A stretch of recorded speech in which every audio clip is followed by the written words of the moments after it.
Chair now recognizes the gentle lady from Washington, Mrs. Gluesenkamp Perez. Thank you, Chair. And thank you, Secretary Bessent, for being here.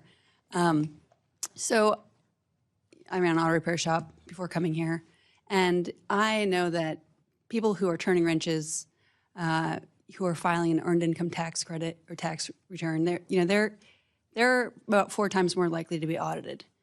And I'm wondering if you could talk to me about what the plan is for ensuring that regardless of what income strata you're in, your probability of being audited is equitable.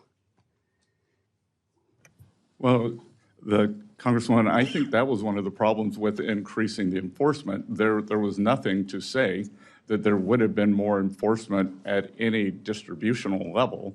So that what you were saying is that those receiving the earned income tax credit are more likely to be audited. That would have just meant more auditing. There was also a proposal to track small payments, $600 on Venmo and things like that, which has been pushed back also. But what is the forward program to ensure that there is an equitable? I have some quarrels with what you said, but what is the plan, the implementation plan to ensure moving forward we are getting towards a more equitable enforcement rate? Look, we are reviewing the processes for who is audited at the IRS. There's been a great deal of politicization of that. So we are trying to stop that. And we are also going to look at the distribution of who is audited and why they are audited. Look forward to hearing more about how that is being implemented and how we can help you with that. So I think you and I agree that the current trading system has failed working people who are turning wrenches, driving trucks, changing diapers. Could you expand on how the proposed tariffs would ensure that there is upward pressure on wages? Well, I think that there are many parts to that, but the key to upward pressure on wages is more job opportunities.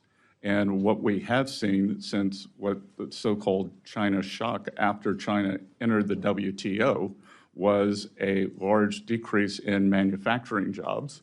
And studies have shown that workers in manufacturing jobs have more potential for large-scale wage increases than service workers do.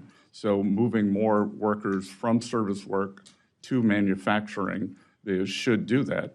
And the administration is also trying to bring down the cost for working families. I agree, right? If you are trying to earn a living as a barber, you have to move to a city to earn a high wage.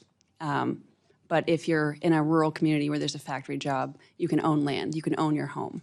And I think one of your points about financial literacy is ensuring that we do have economic self-determination. You can buy the pair of boots that will last 5 years and not be in this pace. But there's a lot of work to do here, building real wealth and not the nominal kind of, I'm not really here to be a defender of the stock market. Most of the people I know don't trade stocks in my community. It's a question of being able to own land, having that capital access to start your own business, and frankly, some of the antitrust work to ensure there's a level playing field for small businesses like mine. I'm hearing from constituents who have questions about their tax returns and are having trouble getting a real person on the line to speak to. What can we do? What is your plan for decreasing wait times, for having somebody be able to actually talk to a human being when they call the IRS? Well, again, this goes back to my 3 priorities: collection, privacy, and customer service. So we are moving money into customer service at the IRS. And it's almost imaginable that the phone banks had the same number of operators 24/7, 365 days a year. So if one of your constituents called on Christmas Eve, they'd probably get through because there were so many idle phones. If they called on April 14th, there was no surge to help them. So, as President Trump has repeatedly said, this is a common sense administration. So we're going to have common sense for the IRS playoff season is for the first, from January 15th to April 15th, game days April 15th, and we're going to make sure that it's better staffed then. Thank you. I yield back. Thank you very much. Chair now recognizes the gentleman from Texas, Mr. Cloud, for his 5 minutes of questions.